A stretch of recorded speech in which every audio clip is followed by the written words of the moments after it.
February 6th, 9 a.m., House Healthcare. And this morning we have in with us the CEO and a senior vice president from UVM Health Network, Sunny Eapen and Jessica. If you'd like to come on up. Here.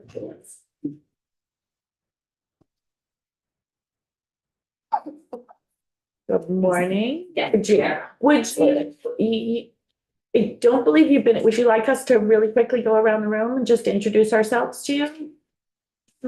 Sure. I think I know most. Good, but maybe Jessica too would be helpful. Thank you. Lori Houghton, I represent Essex Junction. Leslie Goldman, Mission 3, which is Bell's Falls area. Laurie Curtis, Crystal area.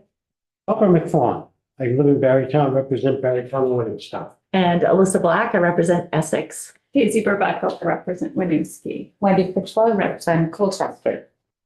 Page, Newport. Alan DeMar, Enosburg and Montgomery. Right, great. Great. Thank you. Thank you, Madam Chair, members of the committee. My name is Sunny Eapen. As you heard, I'm the president and CEO of the UVM Health Network. Been there for a little more than 2 years. This is my second visit here. Thank you very much for having me back. I really appreciate the time for the conversation. Can't tell you how much I do.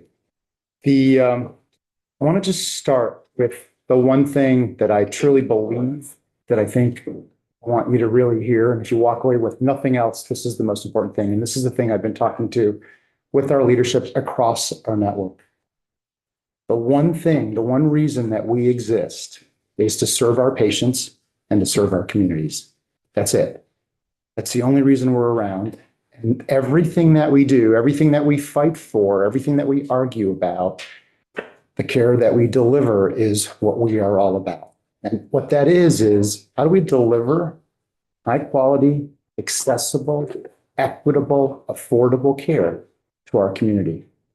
And I know that's been a real challenge. And so as I come around, and I'm going to talk about affordability, I'm going to talk about access, I'm going to talk about the things that we've been doing. Over the last few months, we've had to make the most difficult decisions that I certainly have ever had to make as a healthcare leader. It's the last thing a physician or a healthcare leader wants to do, which is to reduce services to patients who need them.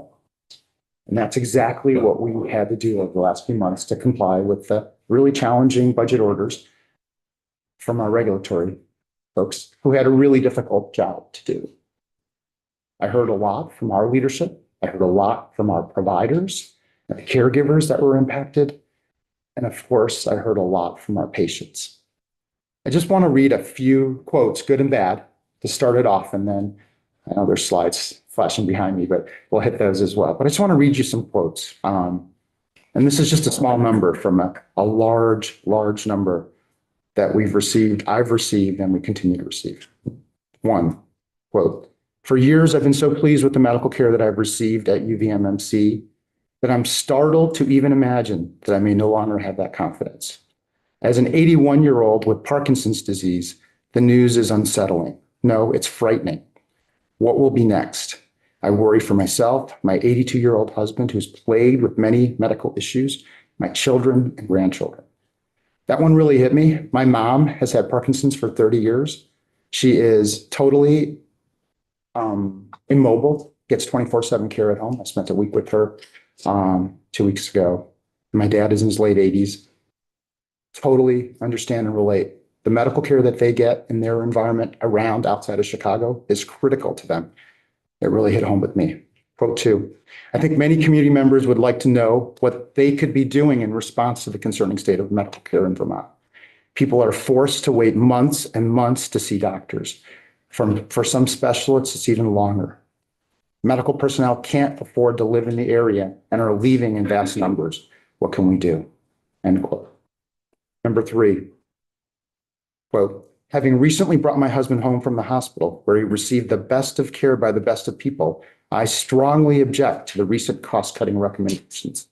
While recognizing the need for efficiency to control costs, it is not efficient to restrict care when it leads to greater harm to a patient." End quote. And the last one, quote: "It's already a challenge to find care in Vermont, especially rural Vermont.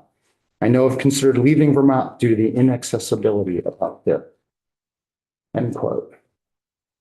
They're just four small examples, I think, of literally the hundreds, but I think it's really important for me and our healthcare delivery team to keep those in mind, and for you in your role and responsibility here.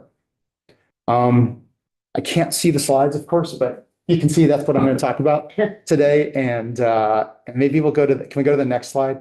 And I know I'm going to guess that most of you know the areas that we cover, but I just wanted you to see it on the screen. And thank you. And to show you that, we're really spread out in a large geographical area across northern New York and Vermont.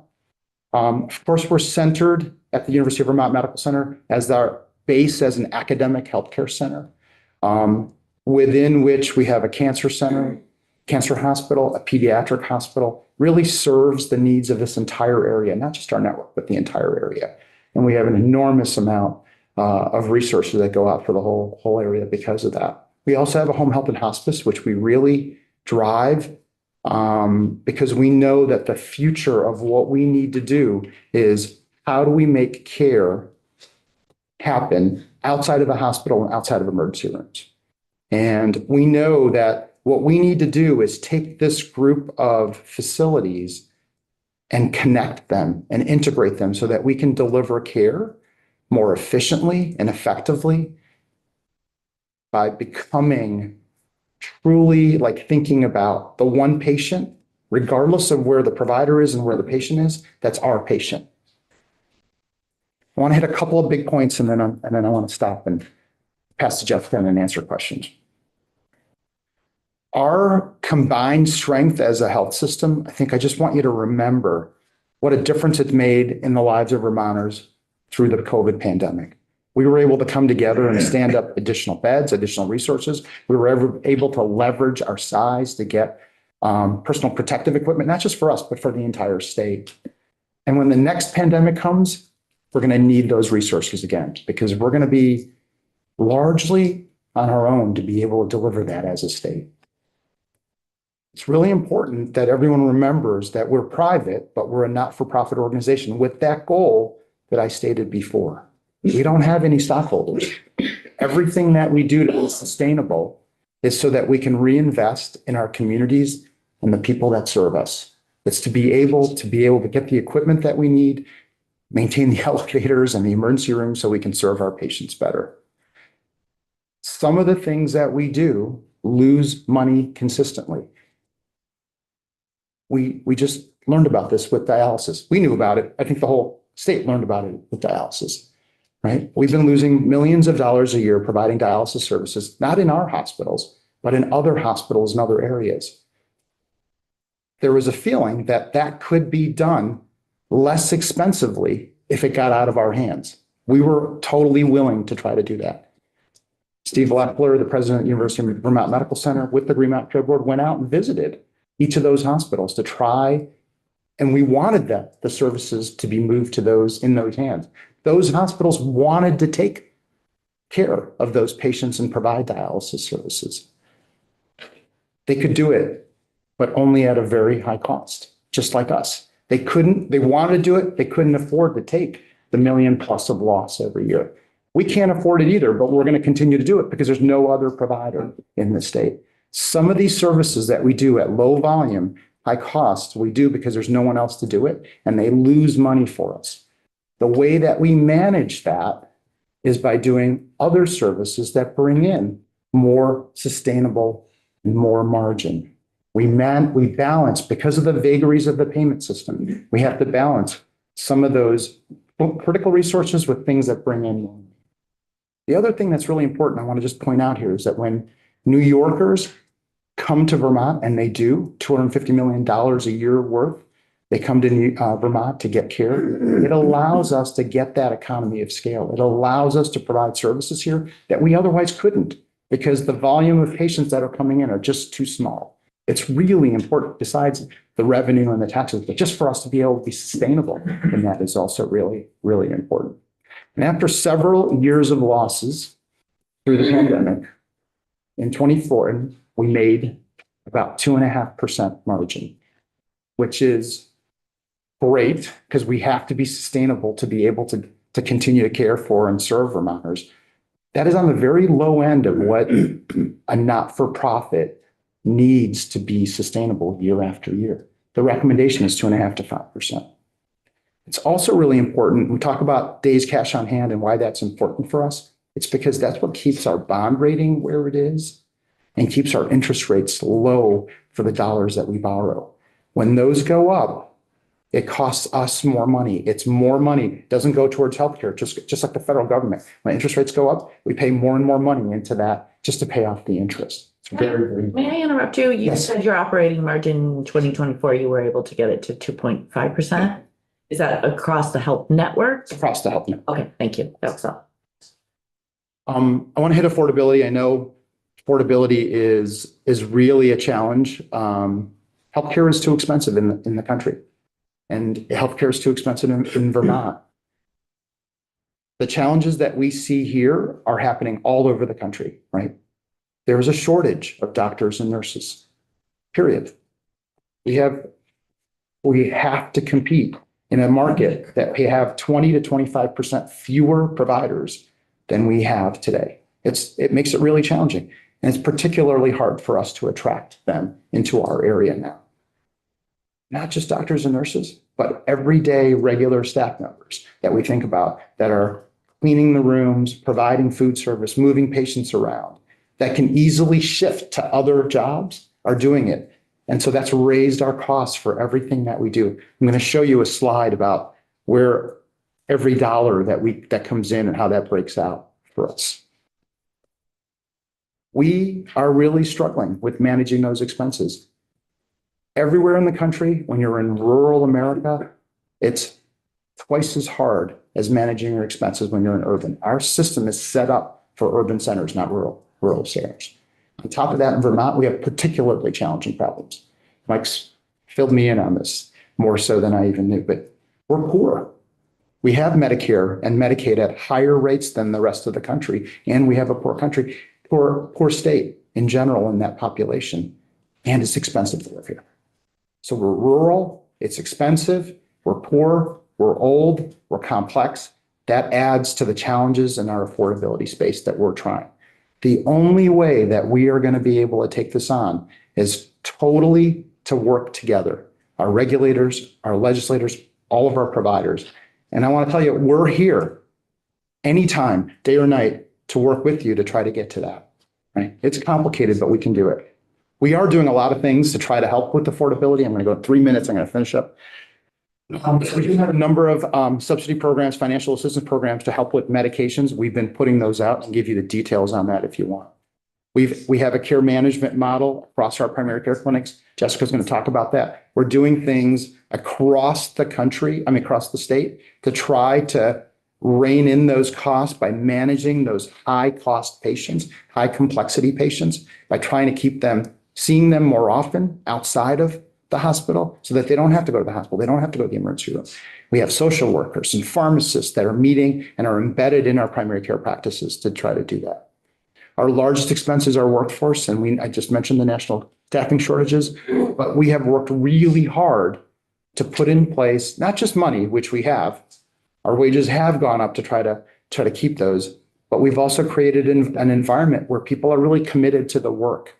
Our retention rate in the last year has not been higher in the past 10 years. So we've really made some progress in that. And by doing that, we've reduced the temporary workforce that we've been requiring, and that's reduced our costs. And I just want to mention Mike Pichek. He's, his recent proposal to partner with a national group that eliminates medical debt. We're totally in with them. We're there. We want to do that. I know you've heard a lot about costs. We've worked really hard while we've been reducing services, because at the end of the day, when we have to reduce revenue is dollars coming in to us, and we had to reduce revenue coming in. We've also been trying to be more efficient. We've dropped about $60 million in the last 2 years of administrative costs. When we do administrative costs, those folks are doing things that they've stopped doing. They're not direct patient care, but those are the people that are answering phones, for example, making appointments. And so when you call and the phone rings and rings and rings, that's why, right? Those are the non-direct care things that we've reduced on the administrative expenses that are there. I'm going to come back to reducing patient revenue and what that means as well. Executive compensation has been a big issue. I'm going to come back to that in just a second. I don't want to avoid it, and I'll answer your questions. Access and wait times. A really big thing that we've been doing about access and wait times are that we have been using patient self-scheduling that's open and live for our patients in primary care clinics. So patients can go online if they want to and can schedule their own visits. They can see where the next available is. Even if it's a little further, they can make those choices, and it eliminates a person that we couldn't hire to find that role earlier. We've also been doing e-consults. I think I've mentioned them before, but some of you may not have heard about them. That's when primary care doctors, you go in to see your primary care doc and you need an endocrinologist or a nephrologist. Our traditional way to do that would be to say, you need to go see a nephrologist. And then you wait 3 to 6 months, you have to go make your appointment. What we're doing today is that the primary care doc is taking a capsule of that information, sending it electronically to our specialist who looks at that information and responds back to the primary care doc. 80+% of the time, we're able to start care or start diagnostics with the patient without them having to need that consultant. When they need the consultant, the 20% of the time, we prioritize that because they know that they're needed. So what we've done is we've really changed the efficiency of that. There's no extra dollars coming in for that, right? We're just managing that on the side. That's really important. You take away from the efficiency part when you look at the raw numbers. That's really important. We've opened a mental health urgent care center in Burlington that's worthwhile to mention with the Howard Center. That's been very, very successful. We want to do that in Central Vermont as well, right here. We have worked really hard since I've been here to open up primary care clinics. It's been a challenge for us to open up the primary care slots. Access is really challenging. Our goal this year was to open up slots for 8,000 more patients by doing some really innovative things in our clinics and getting our clinicians to commit to doing that. We've opened up 2,200 of them so far this year.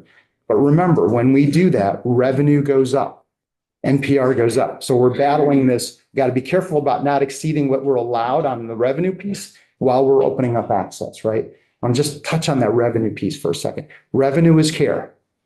The way that we get regulated is revenue and commercial rate. When we have to drop revenue, and remember that 2/3 of our patients are Medicare and Medicaid, we don't set prices on them. Those are set by the federal or state government. They come in. They're mandated that when we care for them, that we have to collect the dollars that come in through them. That brings in revenue.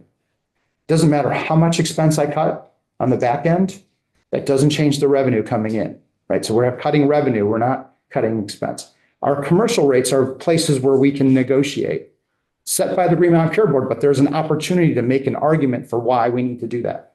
When I talked about dialysis and that we lose millions of dollars a year, we shift that cost over to our commercial payer to be able to make up that difference, right? You could say that's not fair, and it's not. Commercial payers are paying for that. That's our system, that they make up for that difference. The challenge we have in Vermont is that we have a very small pool of commercial payers relative to the rest of the country. I feel it. We're the largest employer in Vermont. We have 16,000 plus employees that for them and their dependents, we're paying their healthcare costs. We understand how expensive healthcare is. Like, it's a major expense for us as well. Can I just put that last slide up? Thank you. This is the $1 of where everything goes that comes in to the network. If you look at that big gold area and then the light green areas there, that is our staffing expenses. That's the biggest part of our expense that we put out there. The other part is pharmacy and medical devices. I want to come back to executive compensation step. It's 1 cent of every dollar that comes in that goes to that administrative expense, the executive expense, right? So when we talk about we want to reduce that, and I can tell you by the national benchmarks, outside, our compensation committee goes outside. Gallagher is the consulting group that comes in that advises them. We're at the 33rd percentile in the country for our expenses for our executives, right? This is not a high number. If you were to cut that in half, you wouldn't be able to hit anything meaningful in order to reduce costs for our Vermonters, right? That's not where the dollars are. That's not where our expenses are. So that doesn't mean that we're not trying to squeeze as much as we can out of every dollar in the expense side. So I want to go back and just be really clear. I probably haven't hit everything I wanted to hit, but I want to stop and answer your question. So we fully support regulation for us to control costs and improve quality. But it's got to be in touch with what we in Vermont are living through and our patients are living through. So we've got to do the work of coming together, really understanding the needs of our community while we work on how to be as efficient as possible. And I stand ready, our entire organization stands ready to do that. I want to have Jessica come in and introduce Jessica, who's our leader in our population health work, which is the way that we are going to change the way healthcare is really delivered in Vermont. And we really want to move forward with that. So thanks, Jessica. Sorry, hope I didn't get too long. So- Yeah. Madam Chair, members of the committee, my name is Jessica Michella. Thank you for having me today.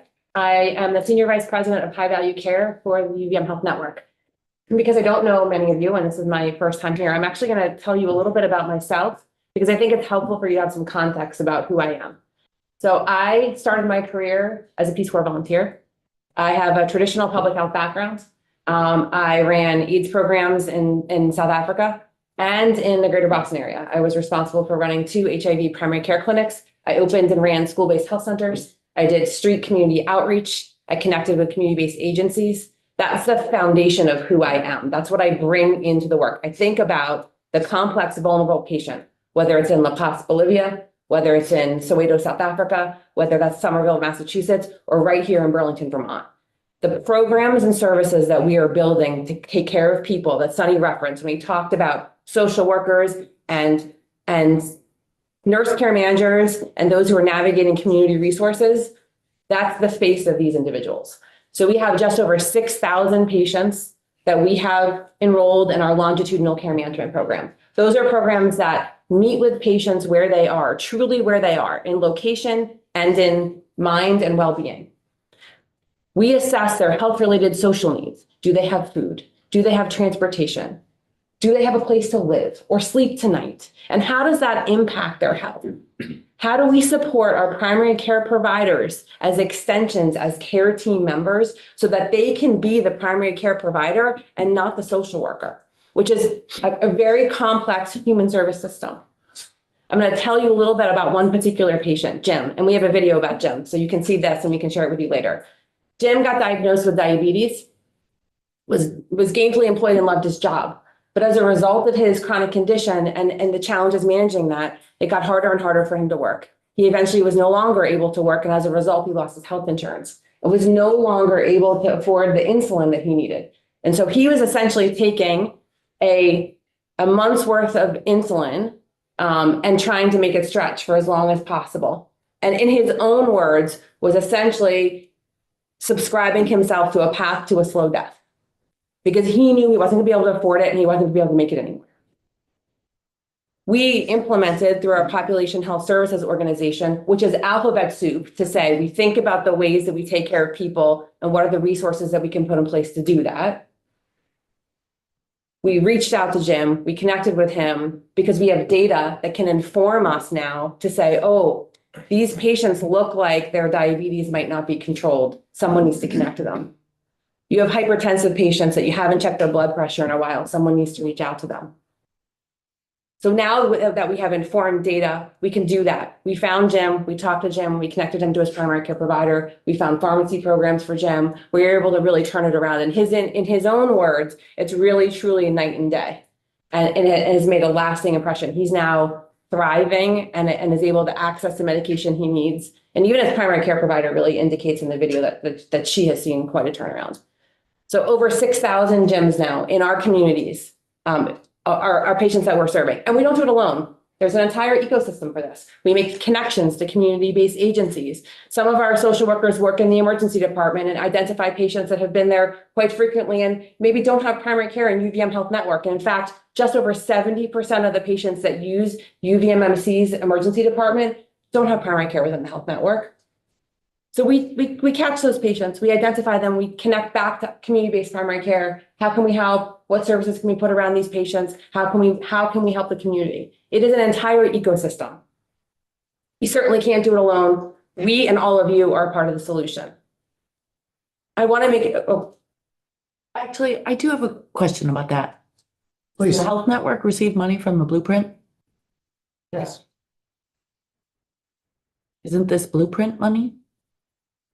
Some of it. Isn't this what you're supposed to be doing with the money from the Blueprint? We greatly exceed the Blueprint money and the dish money that comes in. Okay. To this, provide these services. Yes. Do you know how much you received from Blueprint?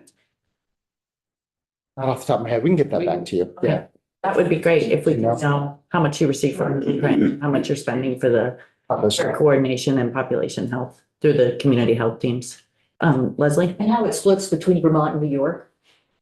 So the Blueprint and dish money stays only in Vermont and gets spread here. Our population health services are across the network. Great. Thank you. Sorry. no, that's No, totally fine. anytime. But those are the types of services and care that we have built. So there's lots of other components to the work that we're doing there. I think one that's really important is that we have network-wide health-related social needs screening, and we built that systematically so that we're able to really identify the patients who have needs that are not necessarily medical, but that are exacerbating chronic conditions. It's, well known, and we all are well aware that if you can't address the social needs, you're going to have a hard time managing whatever the complexity of the illness is.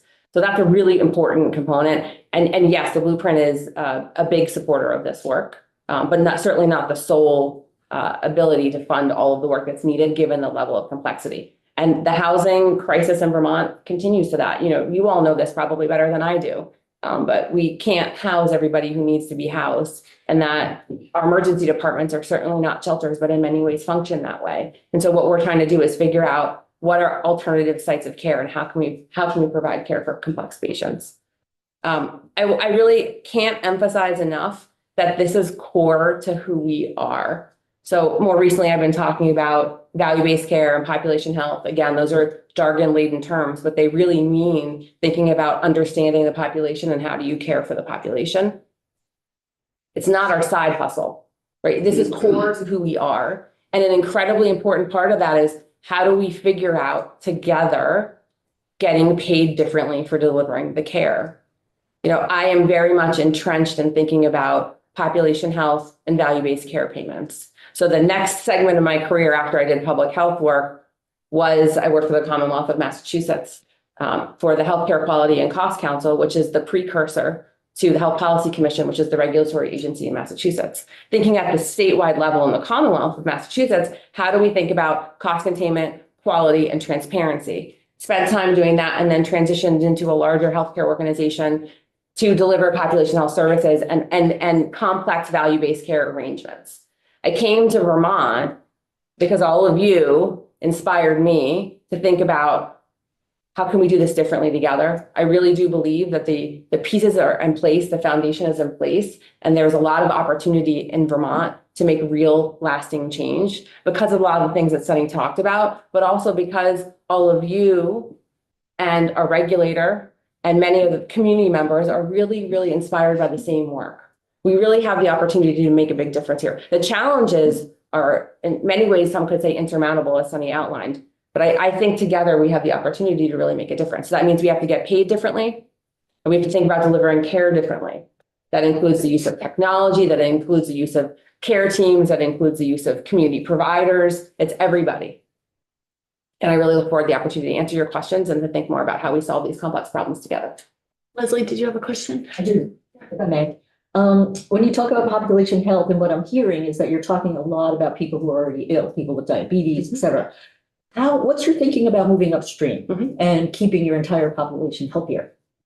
Yes, that's a part of it. So when I think about population health, many of you, I don't have a slide, but think about a pyramid. So you think about the sort of patient that I talked about, Jim, is sort of in the middle at the top, not near the top, but the middle top of that pyramid. You're talking about going all the way down to the bottom. What do we do for everybody? Yeah. So that same data I talked about is really important. And I'll use a sort of personal example. If we think about delivering care really differently for that whole population, so sort of get in the imagined space for a minute with me. So I'll use myself as an example. I probably don't need to take up a slot on someone's schedule annually. That slot probably should go to Jim or somebody else.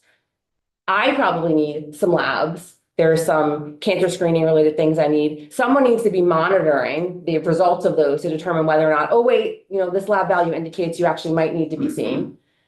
That probably could be done asynchronously through some kind of electronic communication. And I could probably be seen virtually when I need to, and then just go in for labs. My dad, on the other hand, who has epilepsy and a brain injury and now heart disease, he probably needs a physician to be managing his care where he gets seen in person and someone who's coordinating with his specialist. So as we think about that whole pyramid, we really need to think about what are the different types of care, sites of care, and all sites of care are not necessarily bricks and mortar. And how do we partner to think about that differently? So I talk about the complex, but it's all of it. We have to think about all of it. And can I just add to that? So part of that movement that I talked about to get 8,000 more patients in, what we've done, Jessica and her team have done, is that all of our primary care panels now are risk adjusted. They get literally a 1 to 6 number. And then based on your number, we're actually living out what Jessica just said. That is that certain patients are going to need to see 3 times a year, 4 times a year. Others really fall into more of this area. And then to go down on that lower pyramid is you got to do those screenings to keep them healthy. Breast cancer screening, colonoscopies. If they do have diabetes, how do we preventatively get in there and keep their hemoglobin A1Cs down? Those are the things that we're targeting earlier and earlier so they don't go up that pyramid to become that complex patient. In some ways, we've been really successful. Guess what happens when we're really successful?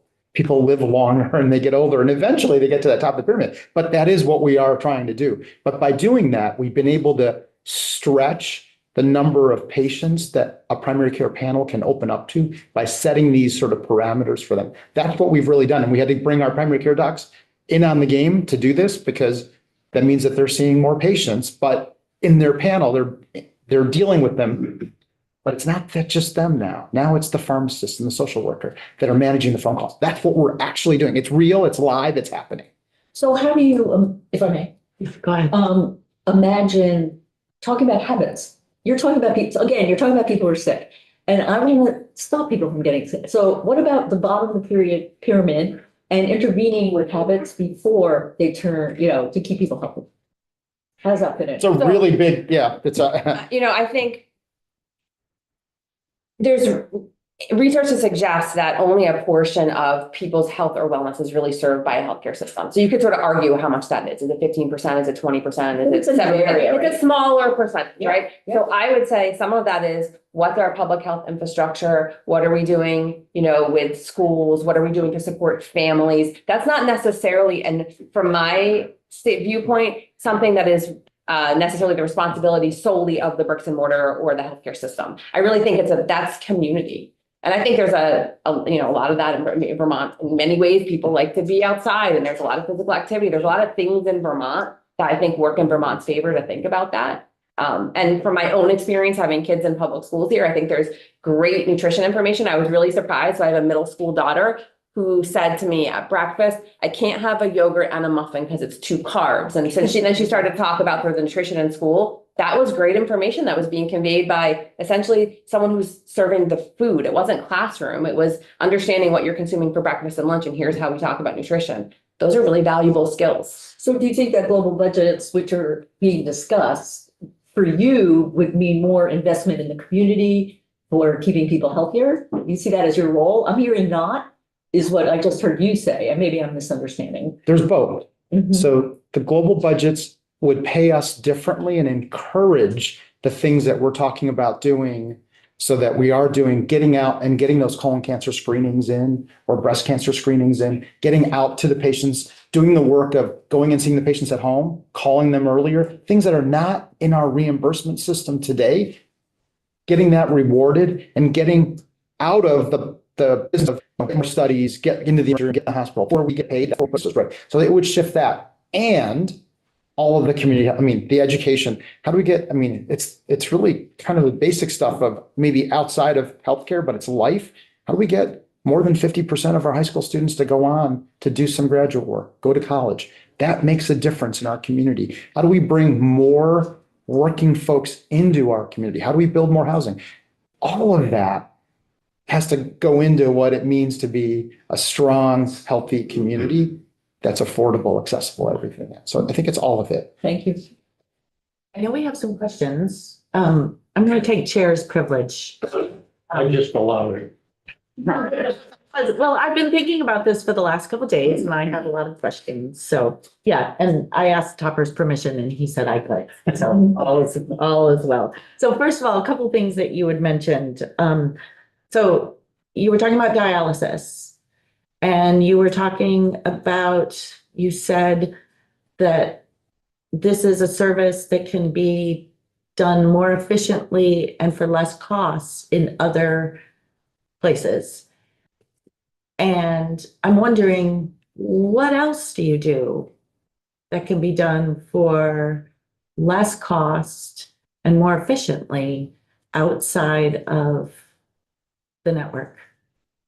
So you realize that the reason that dialysis can be done more efficiently and less costly is because if you have 500 dialysis patients that are coming to one center versus 50, that can be done more cost effectively, right? So if you've got there's Chicago, Boston, you could probably do it more efficiently in doing that. What are the other services that we can provide that if we had greater volume? We saw that transplant was one that we worked with Dartmouth to try to move the patients over there because our numbers were small. The other things that you can look at doing more efficiently, there's probably lots of them. I'll put some of them on the table. OB care, if you can do 1,000 deliveries, it gets significantly more efficient. I don't think we have a single hospital in Vermont that does 1,000 deliveries. I wish. Right? I was at the Brigham, we did 10,000 deliveries a year. You get way more efficient and your quality of care goes up. You start dropping below 300 deliveries, it's really hard to maintain quality when you're doing less than one delivery per 24 hours. Right? You just don't get the experience doing it. And it's expensive. You got to have 24/7 access to be able to go to the operating room. NICU care and pediatric subspecialty care, hard to get volume to be able to keep those specialists busy enough to be able to sustain them in just the reimbursement that they get. And we do that. We do those services. A number of the subspecialty care that we provide, even for adults where we really have needs for them, it's hard to find and recruit them here. And so we pay an extraordinary amount of dollars to do that. And the challenge there is what we really need, I'm going to make up, but you'll get the idea. We need one urologist who could work full time and we could keep that person busy. But the one urologist doesn't want to take call 365 days a year. So you often have to get at least two to try to do it. And we try to share that person around, the two of them, and you're on call every other day. Even that's not great. In an ideal world, they get to 4. So you see that when you get volume, enough to serve them, but can we have a community? Do we want a community that does not have a neurosurgeon or a neurosurgical service? What about an outpatient surgical center? Can they do that more efficiently and for less cost than UVM Health Network?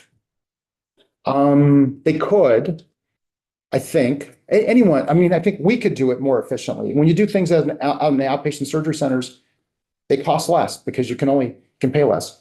If you bring in largely the private outpatient ambulatory surgery centers have been very, very efficient. But there's two things that you've got to remember about them.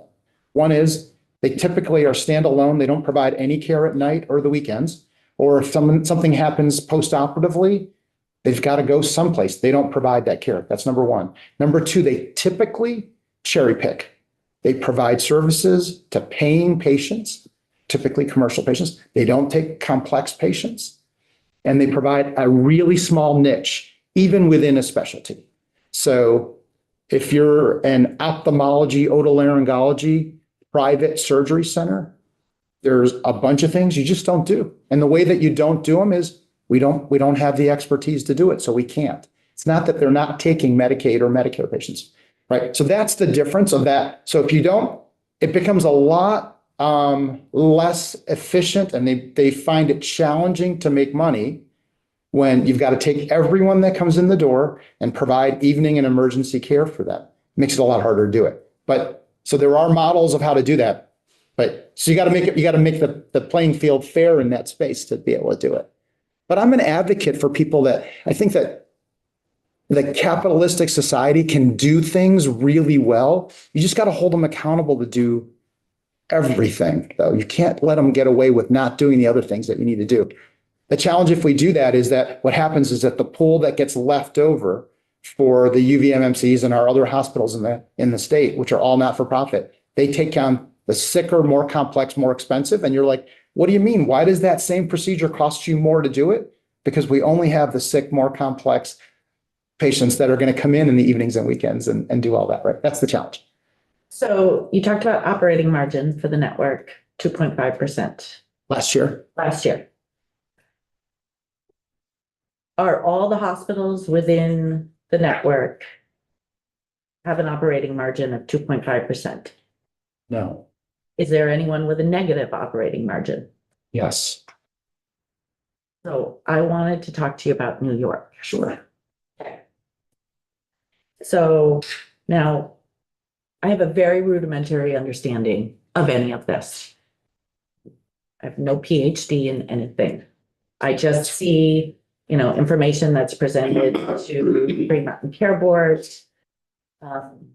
And it's my understanding, because I think the board advised us the other day that our regulator regulates the individual hospitals. They don't regulate the network. So first of all, do any of the New York hospitals owe money to the network? Depends on how you look at it. We look at it as one network. It's sort of like saying we keep track of all the dollars, and the days cash on hand at every individual hospital is separate. And so there's constantly money flowing back and forth between the hospitals to manage our cash. And so there are due froms in the way that we do the accounting, but it's not different, quite frankly. If you were to start to look at primary care in Vermont at UVMMC versus neurosurgery in Vermont or cardiac surgery always brings in more money than it costs them. Anesthesiology always loses money. There is a flow of money, cash, to be able to provide those services across both of them. Do we track it? We have it. Do we worry about where those dollars are going in order to provide services here? Just think about that. If you saw that, would you say, stop providing anesthesia services because they're losing money and just keep doing orthopedic or to keep doing cardiac? It doesn't make sense in that context to do it. But here's the revenue at Champlain Valley Physicians Hospital Yeah. exceed the costs to operate that hospital? No, they lose money. They lose money. So where are they receiving the money They have to pay the costs associated with that hospital? So they have days cash on hand that they've been sucking dry. Right. They've been doing it. Their days on cash on hand is like 10. So how do you make payroll? Well, but from those dollars, we do it. But if we needed to move money from the network, we would do it. Has no impact on the margin, the cost structure, the commercial rates that are charged in any individual hospital and the way that we present the dollars. Zero. So where is the money coming from the network to be able to operate when they're operating at negative cash, a day's cash on hand? So we have a large chunk of money between all of the hospitals that just moves around, right? I mean, so where those dollars, where do they come? Large chunk of money coming? Those dollars existed when they came into the service. They literally, so when CVPH came into the network, there was a chunk of money there. They may have had 120 days cash on hand at the time. We brought it all together.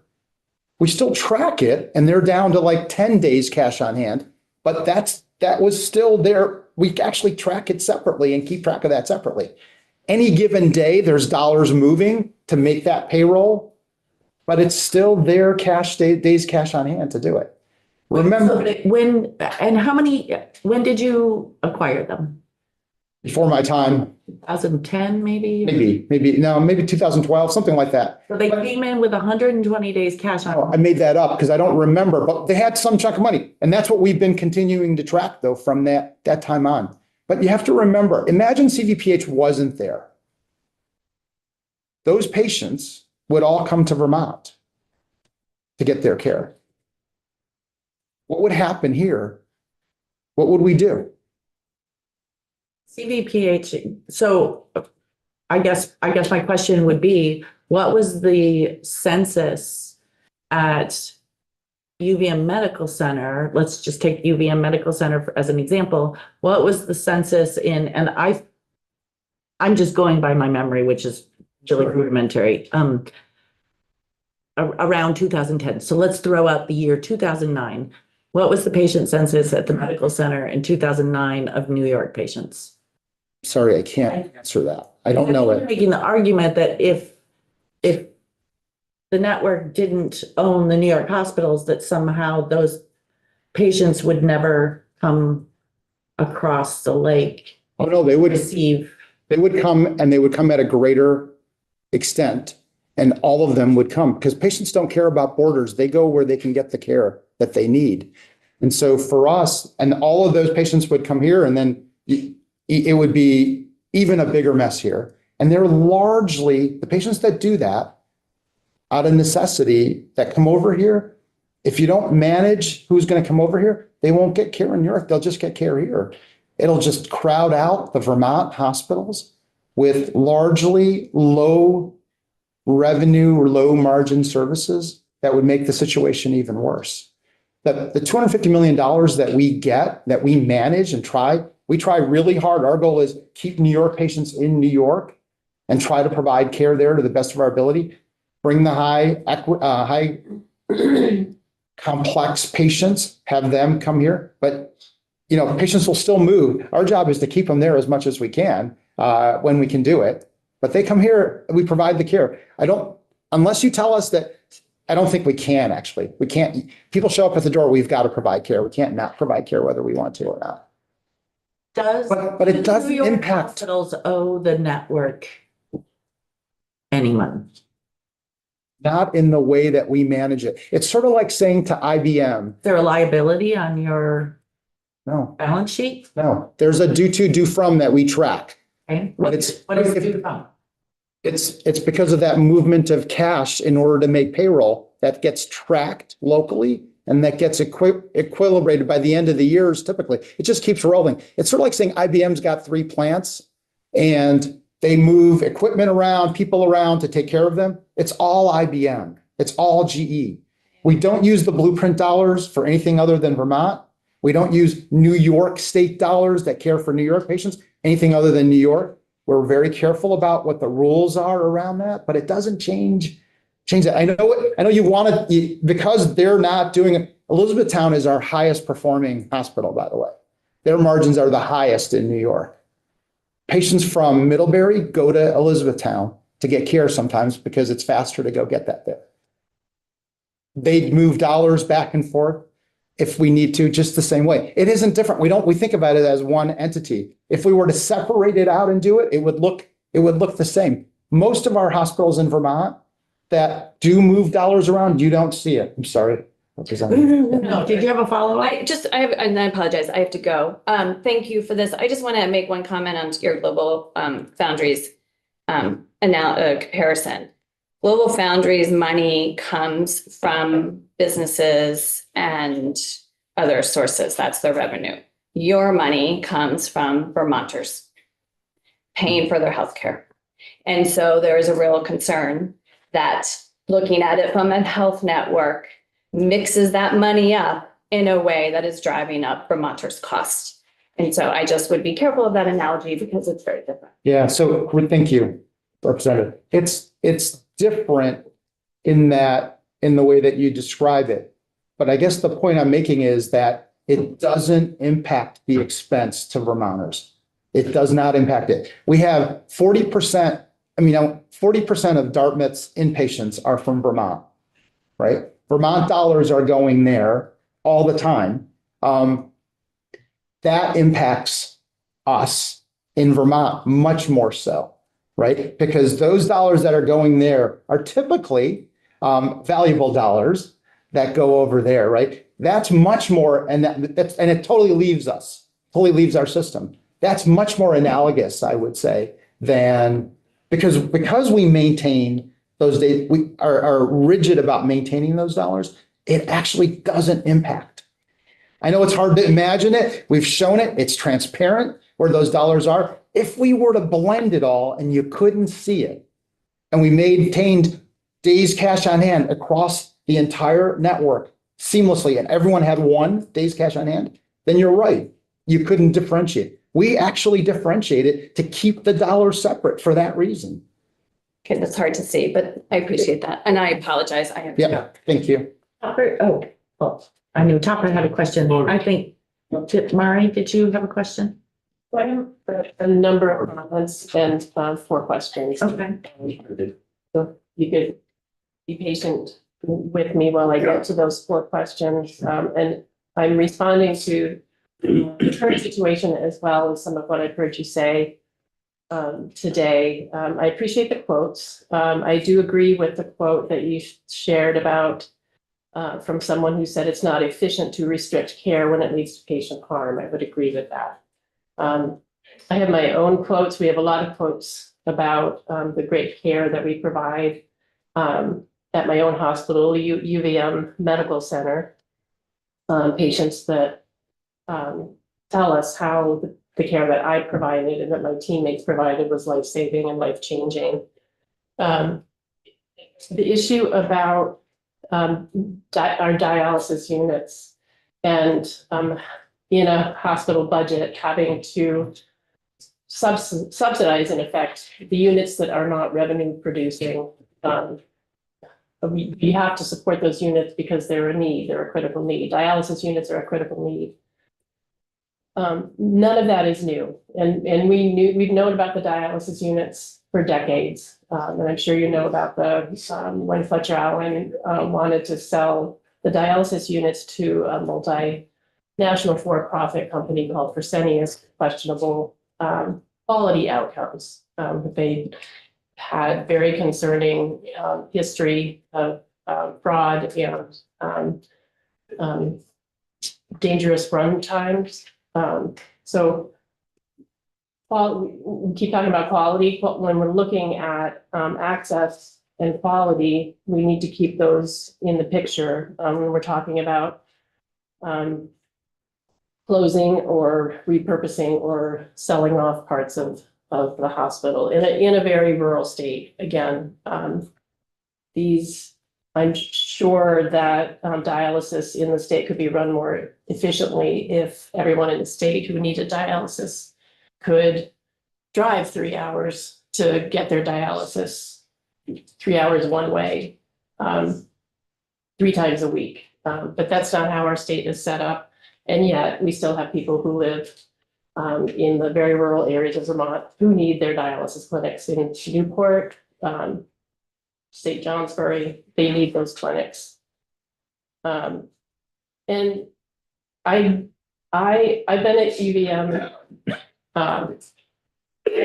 Center for 25 years. So I've followed as an employee and as the union president when Fletcher Allen grew. It was Mary Fletcher and then Fletcher Allen and now UVM Medical Center and then UVM Health Network. So I've been there through all of that. So essentially UVM Medical Center grew from a small community hospital and then grew in power and scale, and then was able to take advantage of federal healthcare reform. And it eventually is scaled up to what I and many would say is monopoly size. And at the beginning of the Green Mountain Care Board, I watched as Fletcher Allen actually led the Green Mountain Care Board. It felt like there was a vacuum at the time of like, who's going to lead this? Who's going to lead these initiatives? And for better or worse, Fletcher Allen did step in and they did work with the Green Mountain Care Board, but Fletcher Allen was very much a leader in that process. And it's almost as if at the time the board needed Fletcher Allen to lead the way. And it sounds kind of like you're saying the same thing, like we need UVM Health Network to lead the way through this crisis, like you say you did during COVID. And to do that, you need to grow in scope and power. And to do that, It took taking up lots of private practice, including primary care providers, trying to stop other outpatient practices from starting. The benefits are obvious of being large in size, supply chains and purchasing, much better negotiating power when you have large scale for purchasing. The drawbacks are that you have the power to act unilaterally within the entire Vermont healthcare system with minimal regulation. And I feel like that's where we're at right now. I know you're decreasing net patient revenue by decreasing access to care. But how are you doing what the Green Mountain Care Board actually asked of you to decrease commercial prices of the services you provide? You cut critical services because you could, not because Green Mountain Care Board asked it of you. I'll quote from the budget order, the Green Mountain Care Board found that compared to other hospitals, UVM Medical Center has significant opportunity to improve its expense management and control the excessively high prices it charges commercially insured Vermonters. I hear you that you're ready to work with the rest of the healthcare system, but we need you to be at the table with all of us to be accountable to the entire system, not just to UVM Health Network, but to us as policymakers and regulators with the limited capacity they currently have to guide us out of this crisis. And to be clear, I think that it's the state that needs to lead in healthcare reform. And I think we all need to be at the table in good faith to do that work. And frankly, when I've listened over the last few months and even a little bit this morning, I feel a little bit gaslit, just to be honest. And I agree with Representative Donahue a month or so ago, called on the hospital network to act like an adult instead of throwing patients under the bus as a negotiating tactic for political advantage. Medicine's supposed to be one of the highest ethical callings. This sinks it to the lowest level of politics. Now, my 4 questions. And with an urgent request that the network be very upfront with legislators and regulators. First one I've already mentioned, I know you're decreasing net patient revenue by decreasing access to care, but how are you doing what Green Mountain Care Board asked of you to decrease commercial prices? And saying that, I'm feeling the effects and seeing the effects of cutting access to patient care in the hospital when there are patients that need to come into the hospital, but can't because we're arbitrarily capping the census on my unit in cardiology, other units. We had a census, we would technically be at the staff to bring in the patients that need to come in. But we're being told we're not allowed to take any more patients in. That's cutting access to critically needed care.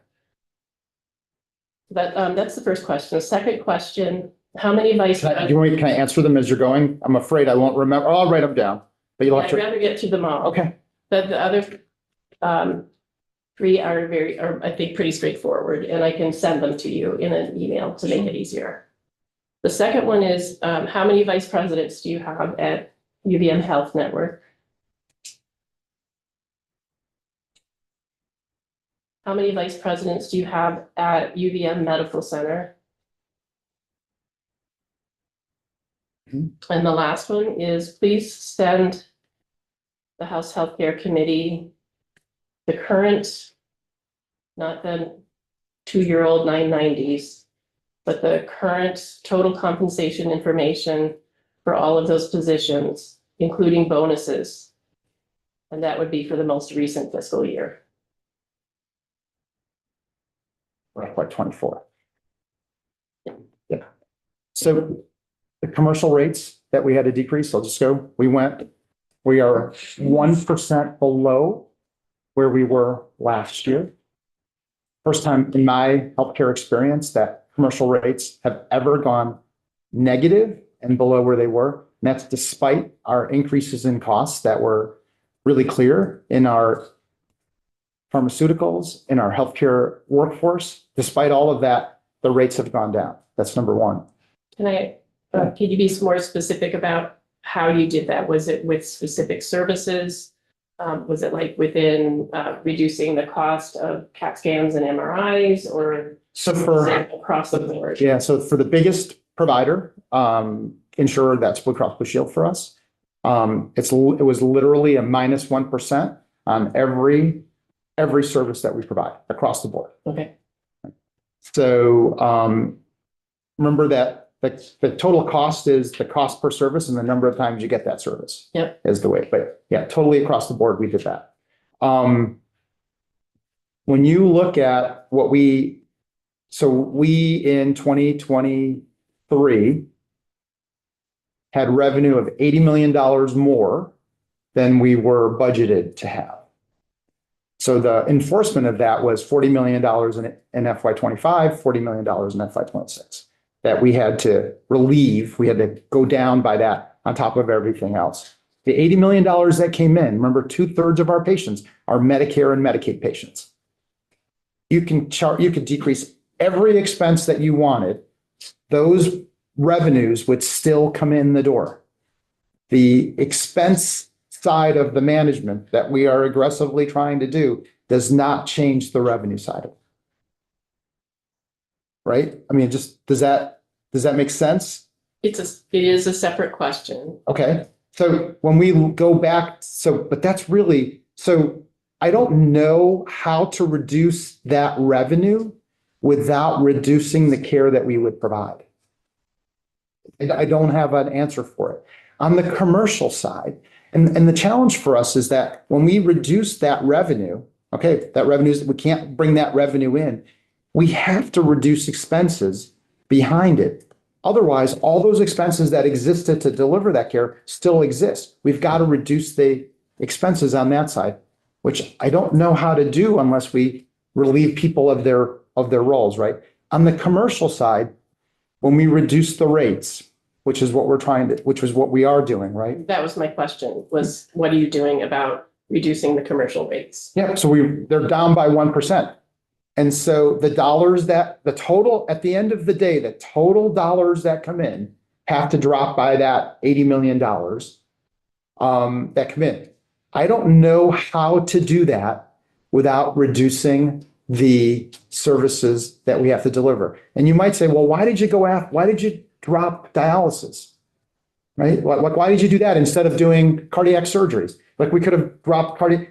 It's really hard to make the decisions on which services to drop. We had a really systematic way of going through to see which services do we need to drop to minimize the impact on our patients. And on the other side of that, there's a margin or an expense part of that. And we have to balance that out at the end of the day. We want the one really fundamental piece that we disagree with is that we have this excess amount of administrative expense in the organization that we have.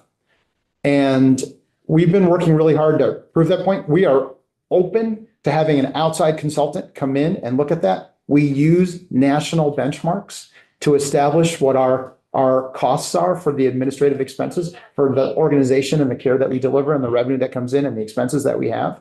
We are well below the 50th percentile in those, despite, to the contrary that you've heard publicly. We are open, and we have been open with our regulator to have an outside consultant come in. If we can change our expense structure, we want to. I'm open to it. I don't have the number of VPs. I'm sorry, I'm not answering your question, Representative. I'm sorry. So I'd like to hear more about what more are you going to do? And then I would just like to have What more? prerogative to say, I understand recruitment and retention. And it's interesting as a frontline nurse that the same methodology for trying to attract administrators during contract negotiations doesn't apply to frontline staff.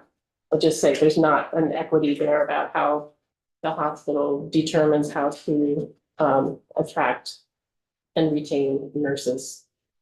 I'm sorry, I'm not, I don't understand your question or statement, sorry. But so I think we work really hard to pay everyone fairly and market rates that we need to pay them, whether they're nurses, environmental services workers, doctors who are not unionized, and administrators. I think we work really hard to pay fair wages to be able to recruit and retain them. We can argue about where that level needs to be to get there, I guess, and we think we pay really fairly on that. Otherwise, we won't be able to recruit and retain them. So I don't know. Our rate drop to -1% was mandated, and we are meeting that. And you have more plans to work with the Green Mountain Care Board or within yourselves to continue reducing commercial rates and maybe being selective services, Yes. but where where data that has been made public shows there's a vast difference in some of the cost of services that the commercial payers are paying at UVM Medical Center versus other Yeah, hospitals. so it's a really good point. So some of our outpatient commercial prices are significantly higher compared to other comparable cities and medical centers across the country. Some of our inpatient prices are lower than those cities and comparable medical centers. It's probably the total that really matters. We want, and we are working with Blue Cross to drop those prices that are out of the spectrum. We want to get there as well. So we're there with them. We're working with the Green Mountain Care Board offline, outside of the regulatory cycle and process, to identify how we can reduce the rates and the services. We would be as transparent as we possibly can about the services that we think are outside of what we currently are trying to do, but the volume or the specialty is expensive for us to do. We'd like to have a really open conversation about what those services are and what does the state not want us to do anymore. And that would allow us to drop the prices. If we don't do the things that we lose money on, it allows us to drop the prices on the other ones. We're willing to be at the table and have those conversations. What does the state not want to provide here? And let's work together to get there, right? If we stop providing those things, the expenses for those go away. We have to fix percentage on the expenses. Whenever we stop providing services, our administrative expenses drop proportionally. The cost of providing those services drop. And so it helps us to reduce overall costs. Is that what we want to do as a state? So I think you said that. I'm really glad to hear that, because that's my final point, is that after the few months of the divisiveness that played out in the press at a time when we are having a healthcare crisis, we all know it. All I'm asking is that everyone comes to the table in good faith. Stop with the finger pointing by anybody, by any entity, and all of us work together with accountability, full transparency, and be willing to work together to guide us out of the crisis that we're in now. That's the end. That's what I'm asking. I say the exact same thing. I'm totally with you on that. I totally echo and agree.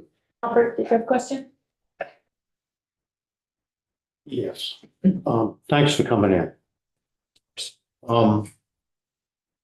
As I sat here, listening to your presentation and that change, it appears to me that problems that you're talking about, we've had these same problems for many years now. And I think what it's going to take is some innovative way to fund healthcare in Vermont, especially hospital healthcare, because that's the most expensive piece. Now, we know about the AHEAD program. I would just like to have your opinion of that program to solve problems that we're experiencing today. That's my first question. So I think a total cost of care model that AHEAD represents, focusing on high value care and population health as opposed to fee for service, pay for every click, everything, is the way that we need to solve this. Yes. The AHEAD, and Jessica's really an expert on that compared to me, but I'll just say that the challenge in AHEAD is that the devil is in the details. Yeah. But I am an advocate. Quite frankly, I think we've been the only hospital that has continued to be working with AHS and an advocate for that program. And so we're there because we think we need to do something dramatically different to be able to resolve it. There's some issues. Do you want to add anything to? So I'll just say AHEAD as written, so a hospital global budget combined with, so from my perspective, a primary care, total cost of care, traditional ACO attribution model, to me, as somebody who spent the majority of my most recent part of my career thinking about value-based care and population health, is the way to go. Okay. And I think it's a real opportunity here in Vermont. Now, again, the devil is in the details. I do think you need both. And just, I'll give you one more second here. I think if you only have a global budget at a hospital level, or you only have a total cost of care primary care model, you're not all moving in the same direction. So for me, it's both. You need both components of it. Okay. So let's put a mind in the AHEAD program of that concept of a global budget. What if we take the hospital and the services that are provided by the hospital are the services that a hospital was set up to provide? And we move the primary care piece to clinics outside the hospital and throughout the state of Vermont. How long do you think it would take to do that? We know the AHEAD model is like 3-4 years out. How long? Can you see that happening sooner? It's 2027 is if it goes forward, and that's when it's for us scheduled to go forward. The idea, I think you've got to hit Jessica's idea, which is the primary care piece of that has got to get tied in to the global budget piece of it. That is to say that the management of the patient, right? They've got to be, those primary care physicians have to be incentivized to also globally manage that patient in a very different way than we've been doing. So I think you said 70% of our patients that come to UVMMC are managed by primary care physicians that have no incentive to do anything to change that practice today. Right. And so we've got to change the practice where they were really going to actively manage what Jessica was talking about. How do we manage that patient for health? How do we manage to keep them healthier? What do we need to do to call them, get to their homes, see them more often so they don't come to the emergency room, so they don't come to the hospital, right? That's what you're asking. Can we do that in 2 years? Can I add a little Yeah, bit more? please, yeah. So I want to further sort of explain a little bit what Sonny's talking about. So those primary care practices say do get blueprint dollars, right? They are thinking about population health. There is some management of complexity patients. I think what Sonny's talking about is we haven't fully flipped from a fee-for-service system. And so everything is built on this fee-for-service chassis. What I hear you talking about is how do we get away from that? How do we get away from paying for widgets and pay on outcome? Right? And that's a national healthcare crisis. But again, what inspired me to come here is I think that we potentially have the will to actually make the change here. And what you're talking about is specifically doing that. Like, how quickly can we do it? I want to go back to the example I gave where I used myself and said, do I really need to take up someone's schedule? I think we need to get incredibly innovative. And as we think about care for people. So what can be delivered in a home-based care innovation that no one, whether it's a primary care provider, a community-based mental health agency, or a home health agency can't get paid for today because we all have red tape in the way that we get reimbursed. What could we deliver at home? Right? What could we deliver through a computer and through somebody or through a phone line? We have to really think about not necessarily a bricks and mortar primary care, but how do we think about our entire population in that pyramid and delivering the type of care using data that Sonny talked about as we stratify the population. That's what we can do. Is it possible? Certainly. That requires everybody to work together, the data to be shared, the data to be transparent, us to get really clear on who's responsible and accountable for which pieces. And then we have to structure the payments that way. Okay. We've run over quite significantly, and I want one more question from Daisy, and then we need to finish because we have Well, a lot. okay, are they coming back? You can send us any questions that you have. Can we get? Well, the questions that I have. Yeah. Sending them doesn't do anything for me. Okay. And answering to me personally. There's a whole bunch of people on that screen and there's people around this table that are gonna have to be making decisions. Anything you want. I'm here. Couple minutes? So Madam We Chair, still have, Madam Chair, I want these people to come back because I have other questions that I was not able to ask. let's invite them back in. Absolutely. You're invited to come back in as soon as possible. Okay. Daisy? I, first of all, was troubled by something you said when you first came in, and it was that revenue is care. I would invite you to think of revenue as opportunity. And I think there's an opportunity to think toward practice improvement across the network. And that's something I think, Jessica, you have sort of approached in your thinking and your life experience. And I think that, you know, revenue in, revenue out, it doesn't mean that you need to be cutting essential fundamental services. It means that perhaps you can clean up the back office and whatnot and look at your staffing. So I think there's opportunity there to do that rather than just cutting such fundamental services that impact and kill communities and people too. And I know if you're making difficult decisions, I hear you. We all are right now. Every single Vermonter is making incredibly difficult decisions, whether it's to cut services for people, whether it's to change rates, whether it's to buy groceries. And you've heard a lot from patients and providers. And I hear that you're challenged to manage expenses of staff who do the day-to-day work. And I'm so incredibly grateful for your staff who have helped me manage my care. I have long COVID and was there through early complications of that. I've seen infectious diseases at UVM. I've seen rheumatology. I still see neurology. I've seen ophthalmology there. I've seen all of your incredible staff. I've never seen you there, which I wouldn't expect to.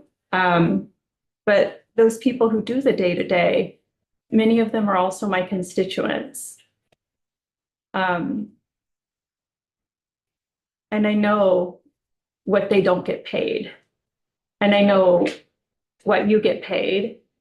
And I know that you accepted a large bonus this year. I don't remember how much it was, but I'd like to know how much was your bonus. And I want to know why you deserved it.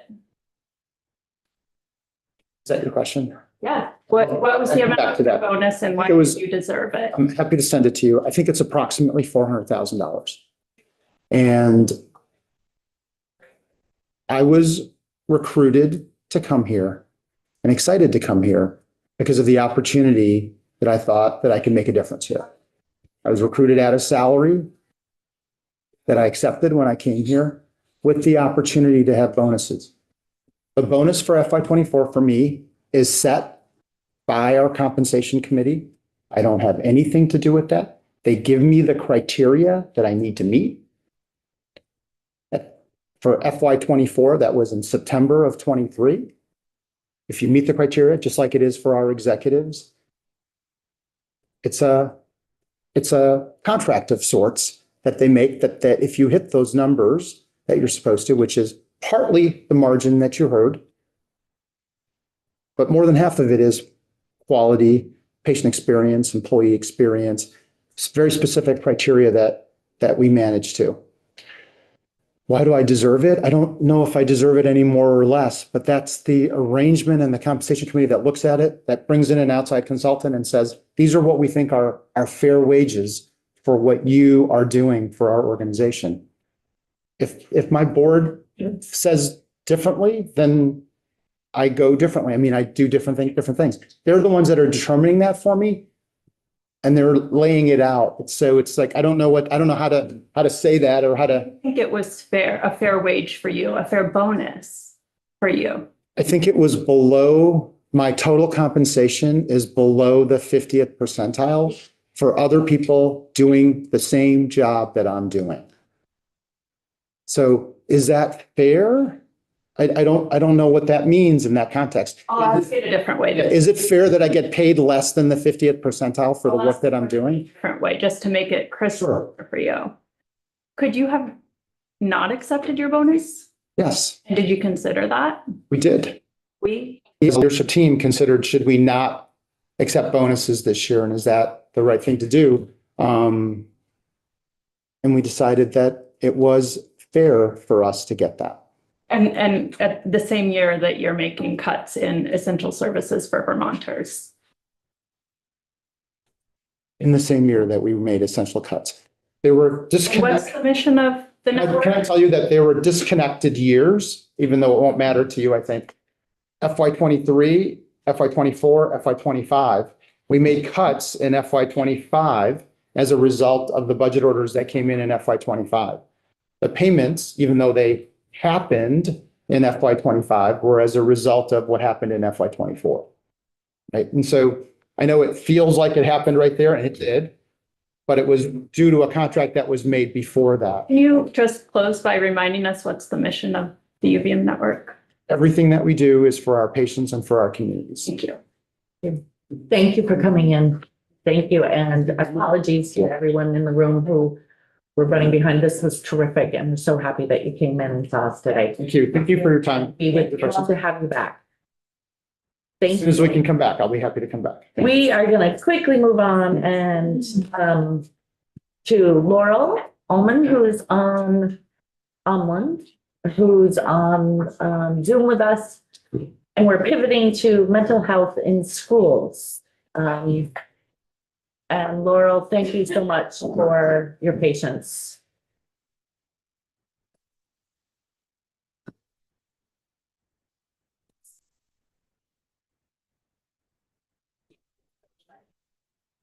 Sorry. Oh. Oh, I thought she was on. They just joined. Oh.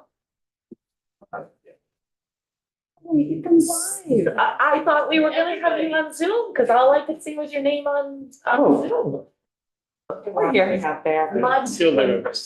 Much better. Thank you. I want to be able to see the I slide. apologize profusely. We ran over. Yeah, yeah, oh, yeah.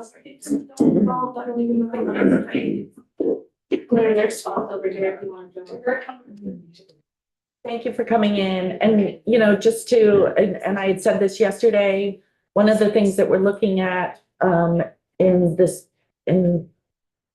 General Assembly is dealing with the crisis that we have in property taxes, education funding, and we're looking through the lens of healthcare and how it affects education. And this is obviously one of the most important aspects of that. So thank you for coming in. Glad to be here. Thanks for having me. Should I start? Yes. So for the record, Laurel Land, I'm the director of the Child, Adolescent, and Family Unit at the Department of Mental Health. Nice to see you again. And if Nicole, if we could skip ahead to the school mental health slide, that would be great. And Because I do we think have we the- covered. Do we have these? Yeah. Yes. Just came up. Okay, refresh. Perfect. So I'll dive in with school mental health. I can also talk about some other parts of our system of care that we didn't get to before, if that would be helpful. So I thought I would start with where Department of Mental Health has a role related to school mental health. So one is Project Aware, which is a federally funded initiative, and the other is Success Round 6 School Mental Health Medicaid. So I'll start with Project Aware. This is an exciting federal award. We're in our second iteration of it. This time, Department of Mental Health holds the award, and we work in partnership with Agency of Education. And our focus is working with 3 local education agencies from around the state. They're listed here, and they're partnering mental health agency to really look at how can we address social, emotional, mental health and wellness among students and the school system in a broader way within a multi-tier system of supports. So This is not an initiative that's dependent upon Medicaid. It's funded so that we can really test out some of these initiatives and ways of working together. So what we're hoping to do is work with these districts and schools and form district community leadership teams who can review their data and do things like implement or further enhance the use of a universal screening tool for social, emotional, and mental health needs among students. And then look at all of the data they have access to determine where are there strengths in their multi-tier system of support to address social, emotional, and mental health related needs, and where could there be additional components added in. This has a strong focus on mental health literacy, so for adults as well as students. Doing some training on suicide prevention, mental health first aid, and some other components. And then, as I said, incorporating the screening and then establishing or reviewing and improving the referral protocols that they have for, once we've identified needs among students, they don't always necessarily need a mental health treatment approach. There could be some other supports that are put into place, again, in those kind of interim tiers within a multi-tier system. So are there supports within the school that can be added, check in, check out, some groups with other peers, or is there a need for referral for in-school mental health supports or perhaps community-based supports? So, and then wanting to track, do students have access to that and how does that improve things? So really trying to look both systemically as well as at student-specific needs. Yeah, I just need to be oriented. Where's the slide? Yeah, I And you don't have, see this. Oh, one it either. is. Page 22. Yep. yeah, oh, which one? There are four? Oh. It's the handout on our thing called Introduction to DMH, and it's on page 22. Thank you. Appreciate that. You really skipped that. Turning over to Daisy for just a moment. Did you have another question, Leslie? No, I just needed orientation. Go to the next slide, which gives a little bit more information about what I was just talking about. So within this project, we do have some partners that we're working with. Those are listed here on the right. And then as I was highlighting some of the areas of our focus, that's on the left. So this is a 5-year federal award. We're in our second year, so it goes through 2028, September. And we can continue to share information back as we go. So we have one of our districts who is implementing universal screening, another will be doing so this spring, and then the third is identifying a tool right now and intend to do so for next school year. And then we're working with them to get some of these mental health first aid trainings and suicide prevention. The Center for Health and Learning does UMatter for Schools, which is kind of a combination of workforce development, so training for folks within the school system, but also then works with the team to look at what is their suicide prevention protocol, and really looking at their policy and trying to make improvements around that. So part of this award from SAMHSA, the federal entity, is to make sure that we are addressing the needs across the continuum from kind of the lower level, how do we get relief supports, up to how do we respond in moments of crisis, and are there established pathways to care for that? Were there any positions that are paid for solely through the grant funds, or were the positions already there? So this, we did have Agency of Administration approval for 2 state positions, one in Department of Mental Health and one in the Agency of Education. So there are co-coordinators on this. And then we have some sub-agreement awards that go out to the local education agencies and our designated mental health agencies. And they each also have a coordinator position who can work together locally. So it's the requirement under this award is that there is both local partnership and state level partnership between the mental health and the education entities, and that we're all working together to try to test out this different approach. Yes, sure. And so right now you're doing this with 3 designated agencies paired with an LEA. Correct. And to scale it up, would you need to hire more staff at just the DAs and the LEAs? Correct. Not at the state level? Yes, I would think so. There's a component within this where we also have a technical assistance team that has coaches who can really help meet with these local teams around how do we strengthen that multi-tier system of support that that I think schools and districts do a really nice job of it around academics, and many are doing it for social emotional, but how to infuse it even more with a mental health lens and that partnership. And so that's currently our technical assistance entity is out of the University of Vermont, the Center on Disability and Community Inclusion program. They also support through a separate funding agreement with Agency of Education, the PBIS, Positive Behavioral Intervention Support activities and coaching. Leslie, how measures the success in these programs? Great question. We do have an evaluator that's working with us, and what there's both federal required metrics and then our own state areas of interest. So the federal requirements have to do with how many partnerships exist between those local entities, how many students have been screened, how many of those have been referred, and of those who were referred, what percentage received access to those services. And then they also want to see the amount of training that's provided to the adults in the school system as well as the community and families. Is that something we can see? Certainly. Yep. Yeah, I think seeing the data would be great. Yep. Thank you. I will say, as we have just started the beginning of year 2, year 1 was a lot of startup process. Certainly. But like I said, we do have data that we've been Baseline. reporting. I mean, So sure. glad to share it. Yeah. Okay, next slide, please. So I did want to, I've shared the slide, I believe, before with this committee, but I do want to ground the activities that we're doing with the Agency of Education and Department of Mental Health around school mental health in a national model, right? So there is a National Center for School Mental Health.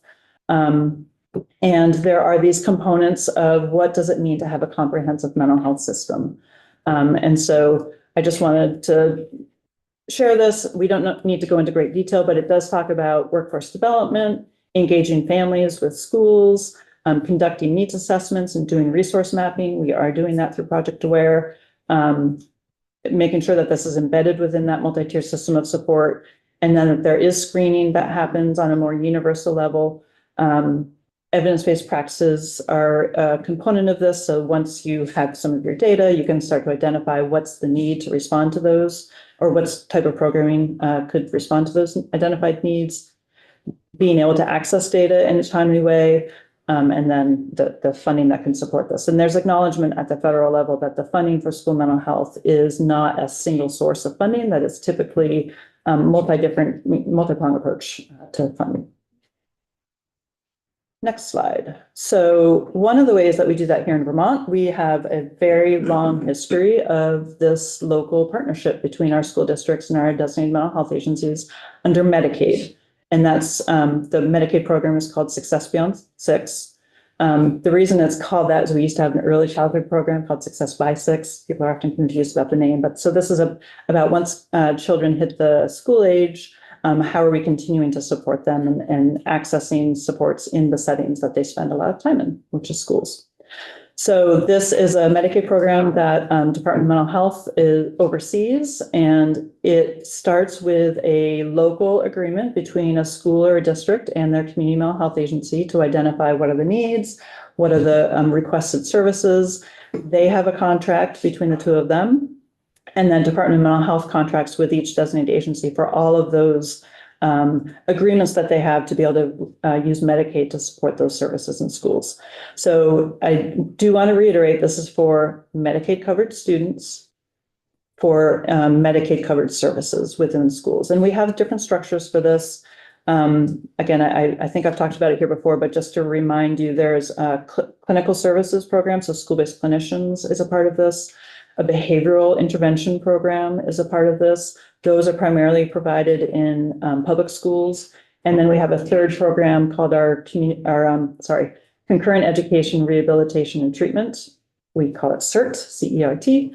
And that's really the therapeutic schools that are independent schools run by our designated agencies, like Baird School, Gene Garvin in the Chittenden County area, the Choice schools in the Washington County area, for example. So I did want to note, which is the call out box here, that in some of these local agreements, there might be additional contracting between the school or district and the designated agency for activities outside of Success Beyond 6 Medicaid.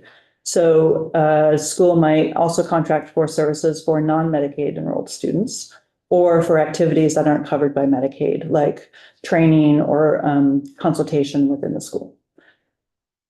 So that's not something that we necessarily have data around, but that would be something that the designated agencies can speak to.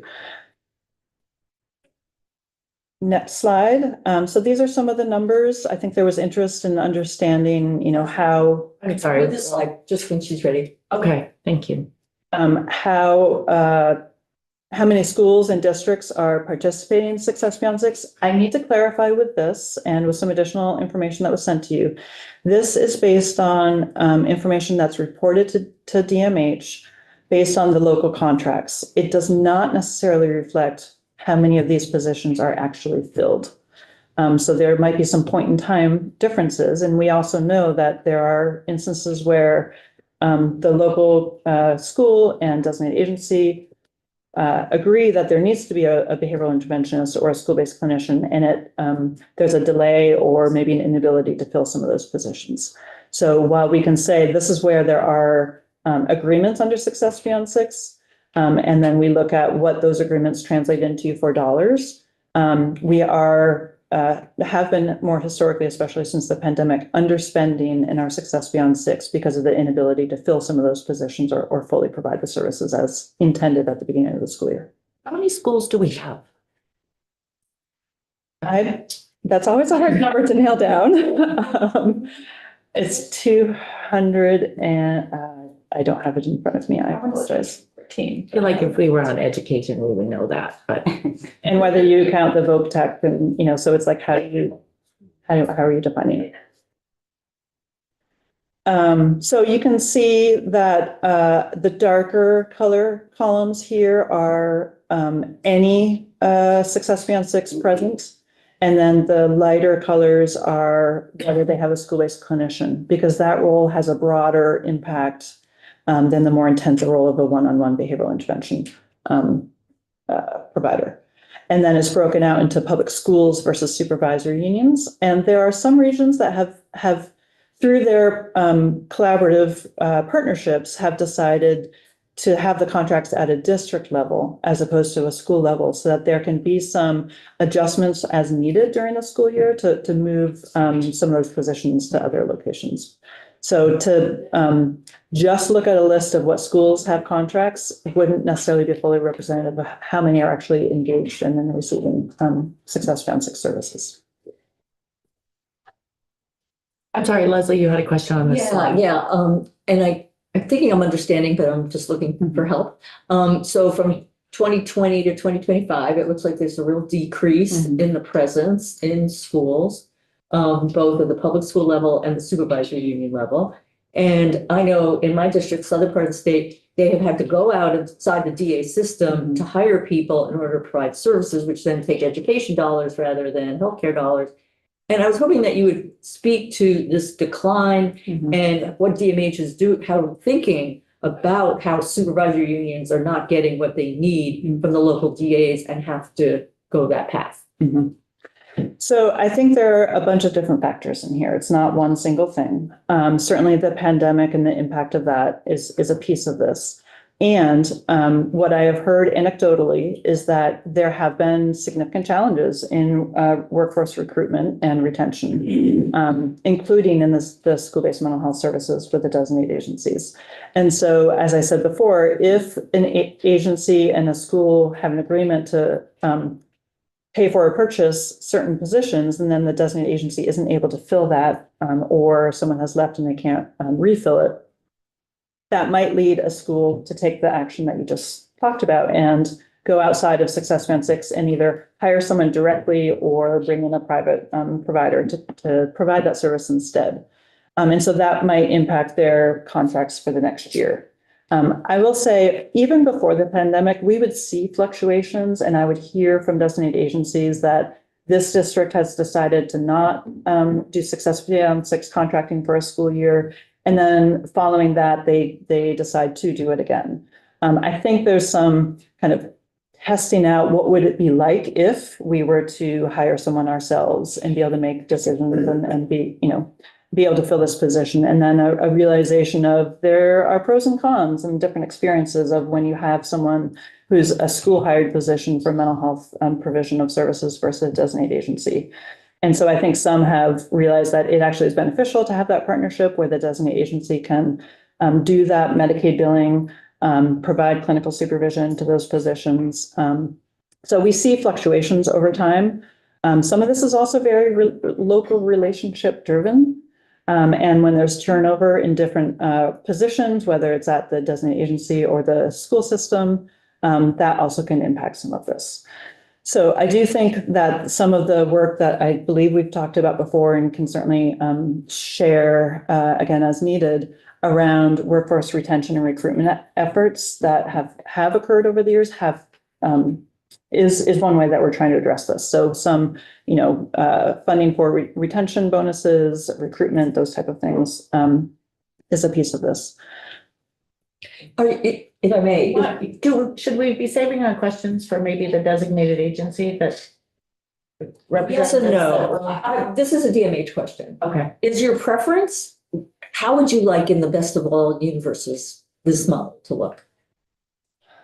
I'll take a step back and say I would like children to be able to get to have people who understand mental health and broad social emotional needs, who can be responsive to those needs in the moment.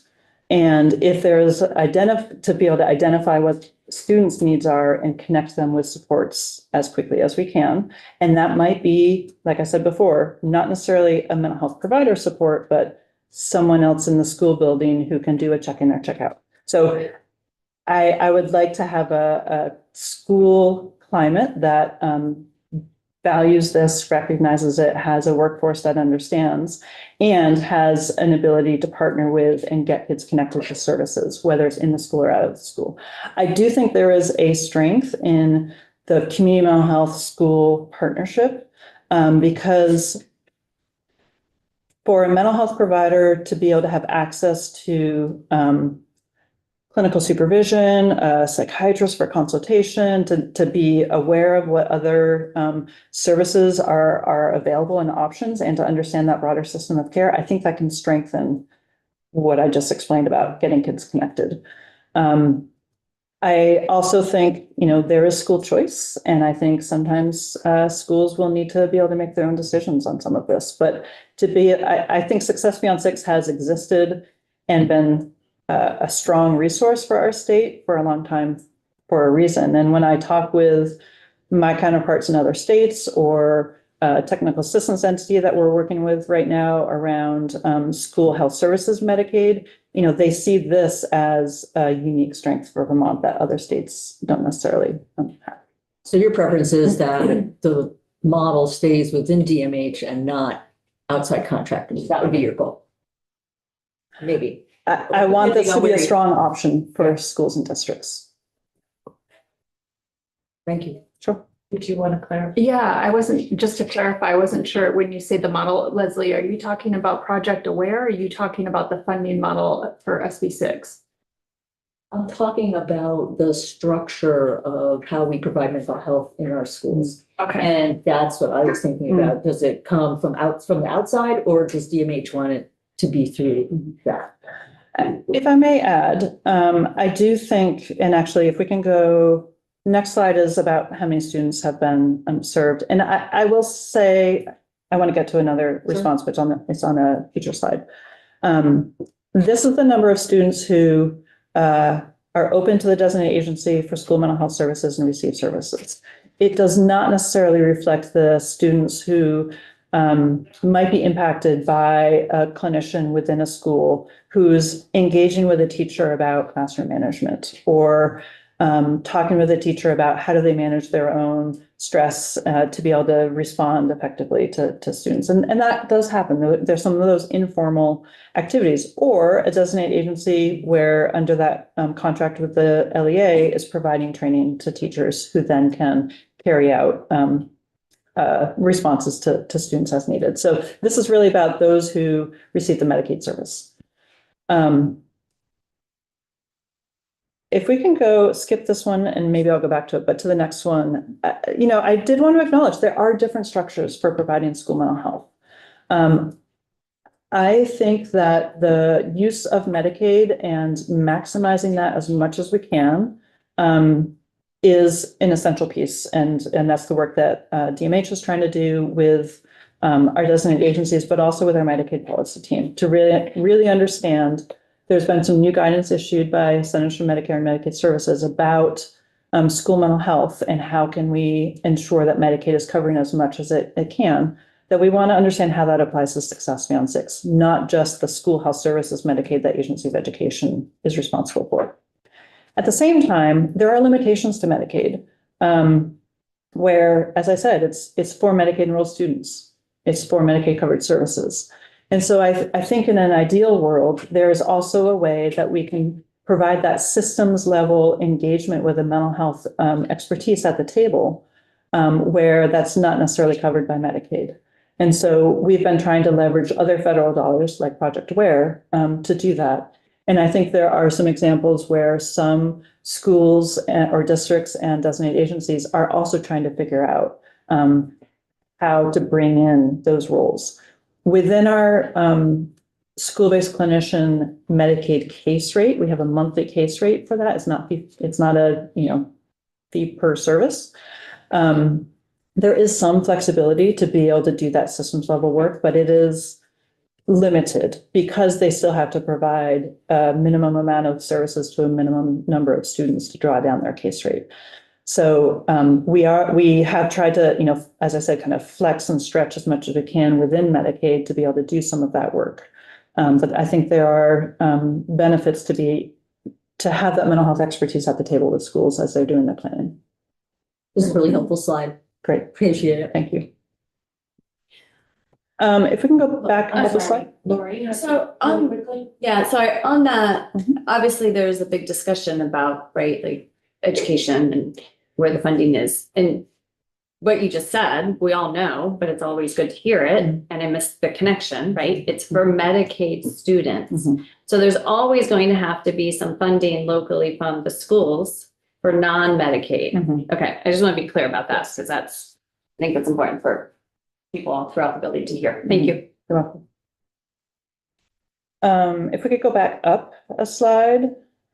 Yep. So I did want to highlight just other work that's happening related to school mental health at the state level. So Agency of Education and Department of Mental Health, we've always tried to partner closely together in this arena, obviously, because of that interconnection. And in our last round of Project Aware, we wanted to make some headway in this area. And so we put out some guidance for school districts around social emotional learning and mental health and well-being. So there is a website held on Agency of Education site with on this, and it has different resources within it.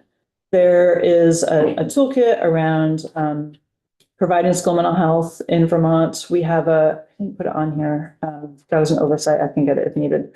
But we have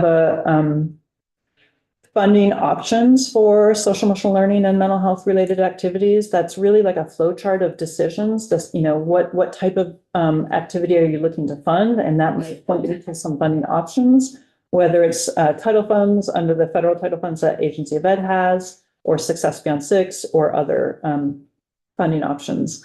And then we have some guidance around universal screening for social emotional and behavioral needs and strengths. So I wanted to highlight those. There is currently underway, as I mentioned, some work with our Medicaid policy folks and Agency of Education, Department of Health. I'm at the table representing mental health, and they have a technical assistance entity at the University of Massachusetts to look at those flexibilities and the guidance from CMS around how do we fund school health services broadly. So not just mental health, but all school health services. That is supported with a different federal grant that goes to our Department of Vermont Health Access and our Medicaid policy folks. So I'm excited to continue to see where that goes and what impacts that might have. Because it is looking at things like provider types, documentation requirements, funding structure options. So continued work is happening there. And then we also are wanting to make sure that we bring some mental health perspective to the table of other work groups, such as the School Safety Planning Committee, the After School and Summer Learning Advisory Committee, and some other places. So I wanted to mention those as well. That's what I have for slides on school mental health. I can move on to some of the other parts of our system, but I knew that was an area that you were particularly interested in. I realized that you came back today so that we could finish the rest, but because our time got so extended this morning, I'm thinking we have you back in to talk about the other parts of the system. And then we take a short break, 10 minutes. Is everybody okay with that? And then we'll move on to the rest of, so we'll contain it to school-based today. And thank you again for coming in. Were there any questions? Yes. Daisy, I forgot about questions. Thank you so much for wonderful slides and ones that I think we can use for reference too. I stumbled upon something called Hopeful Futures online, and it's sort of a coalition of organizations that review school-based mental health nationwide and do these scorecards. And I looked at Vermont, and they have, rated us and highlighted opportunities and policy. But just a couple statistics. We have one school social worker for every 1,265 students, and the recommended ratio is 1 to every 250 students. We have one school counselor to every 191 students, and the recommended is 1 to 250. Those are just a couple statistics that kind of back up why there are tremendous opportunities for us around expanding school mental health professionals, school family community partnerships, teacher and staff training, and skills for life success in the schools. So everything you said about Project Aware looks really promising for filling the gaps and the opportunities. So kudos, and I hope that the funding stabilizes. And I look forward to hearing more about Project Aware. If I may, I believe I'm familiar with that report. And I also believe that it's based on data held by education and the education hired roles. And it does not reflect the Vermont kind of unique structure of Success Beyond 6 and how some of those roles are filled under contracts with our community-based agencies. So when I saw that come out also, it was concerning. And then I had to put it in the context of Vermont. And so I think there is some interest, and I know the former Deputy Secretary of Agency of Education was also interested in really trying to get a more comprehensive picture of the different roles that exist in schools, regardless of how they're employed, to see like, how are we doing in that sense, rather than just looking at the school employed, the data that they're able to access. So you think our ratios are not that bad? I think that some of those ratios are probably an underrepresentation.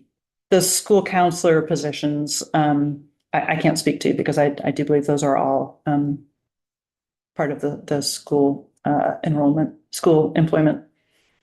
Know how we're doing on school psychologists? I can't speak to that either, other than anecdotally. I think the Agency of Education could probably respond to it. And we'll have AOE in. They just weren't able to come in today, unfortunately. We do a youth behavioral risk Risk behavior survey? every year. Yes. When was the last time we did one, and how are our kids doing? Just throwing a question out there. It's actually done every 2 years. Okay. And the data that we have is from 2023. And I did have some slides on that I'd be glad to talk. It's actually led by the Department of Health. Okay. But we do have a small contract with the University of Vermont Child Health Improvement Program to dig a little deeper into the data as it relates to mental health topics. So I'd be glad to share some of that information. Just quickly, sort of a synopsis, would you be willing to share? I think there are certainly areas of reflected in the data that we are aware of, where there are areas of concern related to anxiety. That was a new couple of questions that had been added. We worked with the Department of Health to get those added. So there are concerns related to. Yeah. You have some Slides just went up. Yeah. Let me see if I can pull my own up.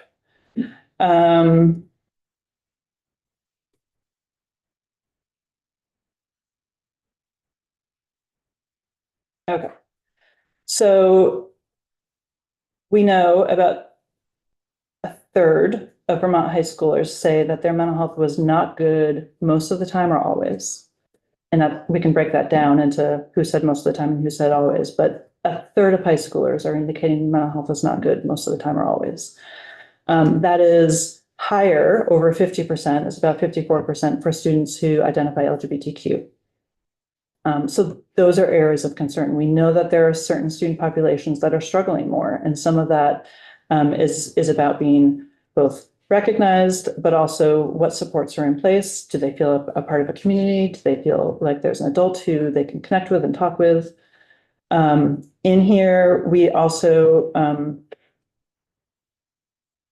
know that among those who have mental health problems, it's higher among high school students who don't feel like they matter. That they don't feel like they have a teacher or an adult in school that they can talk to. So there was an analysis run on these data. So even holding the same gender identity, sex, et cetera, if someone felt like they didn't matter to people in their community, their mental health concerns were rated as more significant. So that's what this list here is about. We also know, I don't have in here, but that there are, actually, if you go to the next, yep, thank you.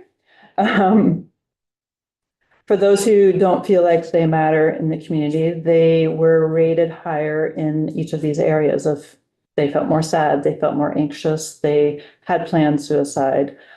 Some smaller percentage had attempted suicide, and then the overall rating of poor mental health. So there are pieces in here that I think can speak to how our communities, including broad communities, school communities, can understand how our kids doing and how can we improve those relationships, the engagement. There are some pieces, again, in Project Aware, where we're working with Up for Learning to do some student engagement work. And that can really